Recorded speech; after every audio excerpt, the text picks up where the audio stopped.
Good morning students. आज हम कक्षा 8वीं में हिंदी के विषय में कविता 6 तूफानों की ओर के प्रश्नों के जवाब देखेंगे। पिछले सप्ताह हमने इस कविता की समझूती प्राप्त कर ली थी, तो आपने उस वीडियो को देख लिया होगा। अगर यूनिट टेस्ट के दौरान आप उसे नहीं देख पाए हैं तो आप आज उसे देख लीजिए और प्रश्नों के जवाब आसानी से कर पाओगे। ठीक है, सो हम प्रश्नों के जवाब, अभ्यास और स्वाध्याय आज करेंगे। देखिए अभ्यास, इसमें पहला दिया है शुद्ध उच्चारण कीजिए।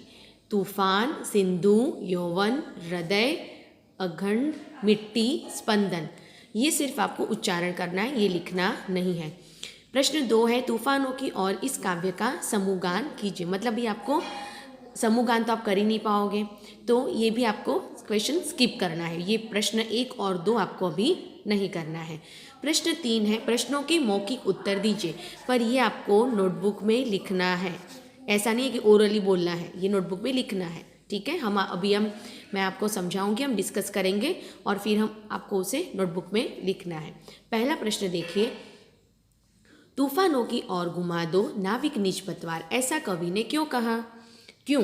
क्योंकि तूफान जो है वो कठिनाइयों का प्रतीक है। ठीक है, और कठिनाइयों से हमें घबराकर जीवन में कभी भी हार नहीं माननी चाहिए। जीवन है तो आज सुख है, कल दुख है। कठिनाइयाँ तो आती ही रहेंगी, पर उसका डटकर सामना करना, उन कठिनाइयों का हल निकालना, वही सच्चे मनुष्य का कर्तव्य है। सो हमें जीवन में आने वाली कोई भी कठिनाइयों से हारना नहीं है और हमेशा उसे दूर करके जीवन में आगे बढ़ते रहना है। इसलिए कवि ने ये कहा है कि हे नाविक, तू इन तूफानों के सामने अपनी पतवार घुमा दे। ठीक है, मैंने जब कविता समझाई है तो मैंने बहुत अच्छी तरह से उसका एक्सप्लेनेशन दिया है। सो आपको आज क्वेश्चन आंसर समझने में या लिखने में प्रॉब्लम नहीं होगा। दूसरा है सागर भी तो ये पहचाने, में क्या पहचानने की बात कही गई है? अब देखो, ये जो क्वेश्चन है वो पहले समझो कि सागर भी तो ये पहचाने, मतलब कि ये कविता का पंक्ति है कि सागर भी क्या पहचाने, कि भाई मनुष्य जो है वो मिट्टी का पुतला है, पर उसके अंदर बहुत सारी शक्तियाँ, बहुत सारी ताकत है। वो मनुष्य के साहस और शक्ति की बात कही गई है कि ऐसी कोई वस्तु नहीं है जीवन में जिसको मनुष्य हासिल नहीं कर सकता। तो सागर को हमें आज ये बता देना है कि मनुष्य मिट्टी का पुतला है, पर उसने कभी भी हार मानी नहीं है। मिट्टी के पुतले ने कभी ना हार। भले मनुष्य को ऐसा समझा जाता है कि वो कुछ नहीं कर सकता, ये क्या हो सकता है, पर वो आज आपको सागर को ही दिखा देना है कि मनुष्य भी मिट्टी का पुतला होते हुए भी वो किसी भी कठिनाइयों के सामने हार मानेगा नहीं। ठीक है, हमने जब ये पंक्तियाँ समझी थी तब हमने ये बहुत अच्छी तरह से समझा है। ठीक है ना, याद है? अगर नहीं याद तो आप अच्छी तरह से उसको पहले समझ लेना, फिर इस प्रश्नों के जवाब लिख सकते हो। ठीक है, मतलब इस प्रश्न में हमें यही बताया है कि मनुष्य मिट्टी का पुतला होता है, फिर भी वो जीवन में आने वाली कोई कठिनाइयों को से हारता नहीं है। तो अपने अंदर की शक्ति या अपने अंदर का जो साहस है वो आज आपको सागर को दिखाना है। मतलब सागर को बताना है कि हम कम नहीं है। तीसरा, समस्या आने पर हमें क्या करना चाहिए? तो सिंपल है कि समस्या आने पर हमें डरना नहीं चाहिए और उसका डटकर मुकाबला करना चाहिए। ठीक है, इस अखंड में साहस तोलो का क्या अर्थ है? मतलब इसका अर्थ ये है कि आपके जीवन में अगर कोई परेशानी आती है, मुश्किलें आती हैं, तो वो परेशानी या वो मुसीबतें जो होती हैं वो आपके साहस की परीक्षा लेती हैं। आप में कितना पेशेंस है, आप में कितना धीरज है, मतलब आप कितने उस परिस्थिति के सामने डट कर रह सकते हो, या डर जाते हो, या उसका सामना कर पाते हो, नहीं कर पाते हो। तो इन सब का परीक्षा का समय वो मुसीबतें, वो कठिनाइयाँ लेती है। तो ऐसे कठिनाइयों में ही व्यक्ति के साहस की परीक्षा होती है। तो मनुष्य को ऐसी कठिन परिस्थितियों में डरना नहीं चाहिए और अपने जीवन में आने वाली मुसीबतों का डटकर सामना करना चाहिए। ठीक है, ये जो है प्रश्न 4, वो कविता को पढ़कर उसके नीचे दिए गए प्रश्नों के उत्तर दीजिए। अब ये पूरी जो कविता है वो आपको पढ़नी है, एकदम सिंपल है। ये कविता को पढ़कर उसके नीचे दिए गए हुए प्रश्नों के जवाब आपको लिखने हैं।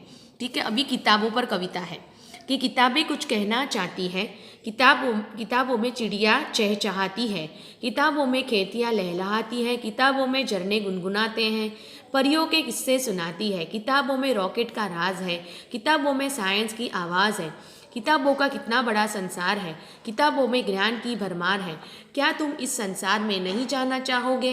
किताबें कुछ कहना चाहती है, तुम्हारे पास रहना चाहती है। मतलब यहाँ पर हमें पुस्तक का महत्व दिखाया गया है, पुस्तक के वांचन का महत्व दिखाया है कि किताबें पढ़ने से हमारे जीवन में कितने सारे ज्ञान की भरमार होती है, हमें ज्ञान मिलता है।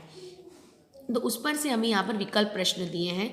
किताबों में कौन चहचहाता है? तो चिड़िया। किताबें किसके किस्से सुनाती हैं? तो परियों के।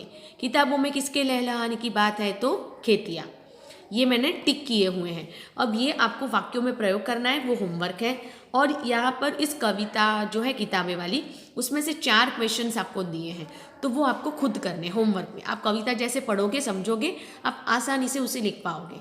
ठीक है, तो ये आपको खुद होमवर्क में करना है।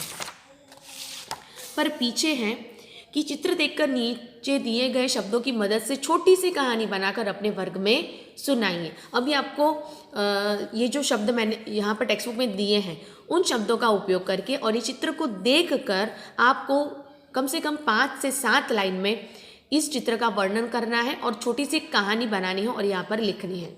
ठीक है, तो ये आपको होमवर्क में करना है। फिर प्रश्न 6 है कि अगर आपके गांव में बाढ़ आएगी तो आप क्या करोगे? आप छोड़कर चले जाओगे या उस परिस्थिति का डटकर सामना करोगे? तो ये आप पर है कि आप क्या करोगे। तो वो आपको अपने विचारों के अनुकूल, अपने विचारों के अनुसार आपको खुद लिखना है कि भाई मेरे गांव में बाढ़ आएगी तो मैं छोड़कर, गांव वालों को छोड़कर या अपने घर को छोड़कर कभी नहीं जाऊंगा। मैं मुसीबतों का सामना करूंगा, डटकर उस समस्या का हल निकालूंगा। या अगर आप डरकर चले जाओगे तो वो लिखो। तो ये आप पर है कि आप क्या करोगे। ठीक है, और दोनों करने के बाद आपको उसका रीज़न लिखना है कि अगर मैं छोड़कर चला गया तो क्यों गया, अगर नहीं गया तो क्यों नहीं गया। ठीक है, और मुझे पता है कि हमारे स्कूल के बच्चे कभी परिस्थितियों से हार मानने वालों में से नहीं हैं। सो वो उस समय उस गांव को छोड़कर नहीं जाएंगे, पर उस परिस्थिति का डटकर सामना करेंगे और उसका ज़रूर से हल निकालेंगे। है ना? एम आई राइट? राइट।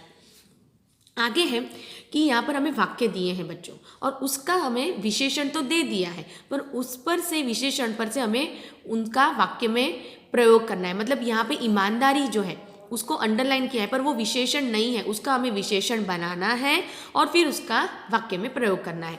अब यहाँ पे वाक्य देखिए, उनकी ईमानदारी से सारा नगर परिचित है। तो ईमानदारी ये कोई विशेषण नहीं है। विशेषण क्या होगा? ईमानदार। ये व्यक्ति बहुत ईमानदार है, तो ईमानदार विशेषण हुआ, पर उसकी ईमानदारी वो उसका गुण है। ठीक है, हम अभी ऐसा नहीं कह सकते कि ये उनकी ईमानदार से सारा नगर परिचित है, नहीं, उनकी ईमानदारी से। ठीक है, तो विशेषण क्या हुआ? ईमानदार। अमीरी, तो अमीरी का विशेषण हुआ अमीर। ऊंचाई का विशेषण हुआ ऊंचा। वीरता का विशेषण हुआ वीर। बुराई का विशेषण हुआ बुरा। अब ये जो मैंने विशेषण बनाए हैं उन पर से आपको वाक्य बनाना है कि मेरे पापा पुलिस अफसर है पर वो बहुत ईमानदार है। ठीक है, तो ऐसे आपको 5 वाक्य खुद बनाने हैं। बना पाओगे ना? यस। अब ये है कहावतों का वाक्य में प्रयोग कीजिए। अब यहाँ पर 4 कहावतें दी गई है, मैं आपको समझा रही हूँ, पर आपको उसे अपने ही वाक्यों में लिखना है। देखो, उल्टा चोर कोतवाल को डांटे। मतलब यहाँ पर ऐसा बताया गया है कि जो व्यक्ति है वो खुद गलती करता है, पर उस गलती में, उस मुसीबत में वो दूसरों की गलतियाँ निकालता है। ठीक है, सो इसलिए यहाँ पर कहा गया है कि हमें कुछ भी हमसे गलती होती है तो कई लोग उस गलती को छुपाने के लिए दूसरों पर थोप देते हैं, दूसरों का दोष निकालते हैं। तो इसलिए यहाँ पर ऐसा बताया गया है, उल्टा चोर कोतवाल को डांटे। मतलब जिसने गलती की है वो खुद एक्सेप्ट नहीं कर रहा है, पर दूसरों पर उसकी गलती का धापा मोल रहा है कि भाई तूने ये किया है। ठीक है, कि तूने ये क्यों नहीं बताया, मैंने तो नहीं किया, ऐसा वैसा। मतलब खुद ने गलती की है, उसको छुपाने के लिए वो दूसरों पर दोष दे रहा है। ठीक है, दूसरा है, न रहेगा बांस न बजेगी बांसुरी।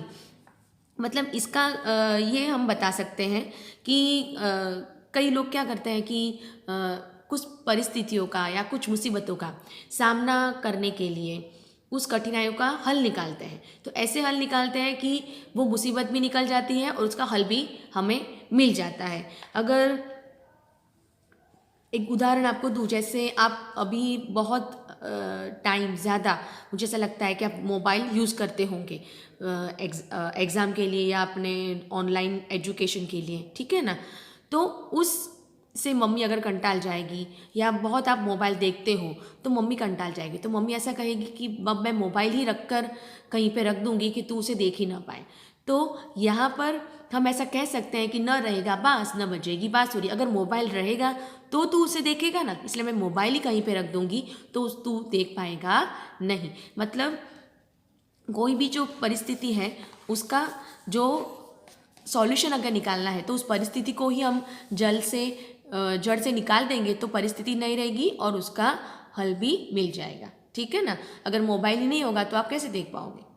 तो न रहेगा बांस न बजेगी बांसुरी, ऐसे, ठीक है। तीसरा है 4 दिन की चांदनी फिर अंधेरी रात। मतलब कह सकते हैं कि भाई 4 दिन के लिए मुझे अच्छा अच्छा सब खाने को मिला और फिर तो जैसा था वैसा ही हो गया। अब जैसे कोई गरीब व्यक्ति है, उसको किसी अच्छे सोशल वर्कर ने या समाज सेवी संस्था ने 4-5 दिन अच्छा खाना खिलाया और गरीब है ऐसा करके उसको खिलाया पिलाया, फिर 4-5 दिनों के बाद वो गरीब को खाना नहीं मिल रहा था, तो वो ऐसा कह सकता है कि 4 दिन की चांदनी फिर अंधेरी रात। मतलब 4 दिन उसे अच्छा खाने को मिला थोड़े दिन, पर उसके बाद वो जैसा था वैसे परिस्थिति में आ गया, है ना। तो इस प्रकार से हम इस कहावत को समझा सकते हैं। पहले आपको उस कहावत का अर्थ बताना है कि वो क्या कहना चाहती है, उसमें अर्थ क्या है, और फिर एक उदाहरण दे सकते हो। आगे, अब पछताए होत क्या जब चिड़िया चुग गई खेत। हमेशा हमें कोई भी काम करने से पहले बार बार सोचना चाहिए, क्योंकि काम कर लेने के बाद अगर काम ठीक से नहीं हुआ तो बाद में पछतावा पड़ता है, करना पड़ता है कि भाई अच्छे से किया होता तो अच्छा होता। पर उस काम को करने से पहले ही अगर आप सोच लो तो बाद में पछतावा नहीं होता। इसीलिए यहाँ पर बताया है कि अगर चिड़िया खेतों में आकर दाना चुग गई है और फिर आप पछतावा करोगे कि ऐसा मैंने किया होता तो ठीक होता, कर पाता, उसका कोई अर्थ नहीं रहता। जब कोई व्यक्ति उस काम को करके रख देता है, उसके बाद आप बोलोगे ऐसा होगा वैसा करता तो अच्छा होता, उसका कोई अर्थ नहीं रहता। सो काम करने से पहले ही हमें सोचना चाहिए, तो काम करने के बाद पछतावा नहीं होगा, ठीक है। तो यहाँ पर हमारा अभ्यास जो है वो पूर्ण हुआ। अब हम स्वाध्याय देखेंगे। उसमें प्रश्न है, कवि ने मनुष्य की किस विशेषता की ओर इशारा किया है। तो कवि ने मनुष्य की इस विशेषता को दिखाया है कि मनुष्य सब कुछ कर सकता है, मनुष्य के लिए जीवन में कुछ भी मुश्किल नहीं है और वो उसने कभी हार नहीं मानी है, ठीक है। जैसे नाविक जो है वो समुद्र में कितना भी तूफान उड़ जाए पर वो समुद्र में नाव चलाना नहीं छोड़ता, उसी तरह मनुष्य के जीवन में कितनी भी मुसीबतें आ जाए पर वो उससे किसी न किसी प्रकार से हल निकाल कर ही रहता है, क्योंकि उसके अंदर आत्मविश्वास है, साहस है, ठीक है। तो इन सब गुणों के आधार पर मनुष्य जीवन में आने वाली मुसीबतों से दूर भाग सकता है। तो मनुष्य की साहस, आत्मविश्वास, धैर्य, ठीक है, ऐसे सब गुणों का यहाँ पर कवि ने इशारा किया है। ज्वार कहाँ कहाँ उठा है। तो अब ज्वार मतलब मैंने आपको जब कविता समझाई तब बताया था, ज्वार मतलब समुद्र में जो तूफान उठता है, ठीक है, उसे हम ज्वार कहते हैं। तो ज्वार जो है वो समुद्र में उठा है, पर कवि के हृदय में भी भावनाओं का ज्वार है। इस प्रकार समुद्र में और कवि के हृदय में, मन में भी ज्वार उठा है, ठीक है ना। समुद्र ने कैसा रूप धारण किया है। तो समुद्र ने रौद्र रूप धारण किया है। क्यों रौद्र रूप धारण किया है? क्योंकि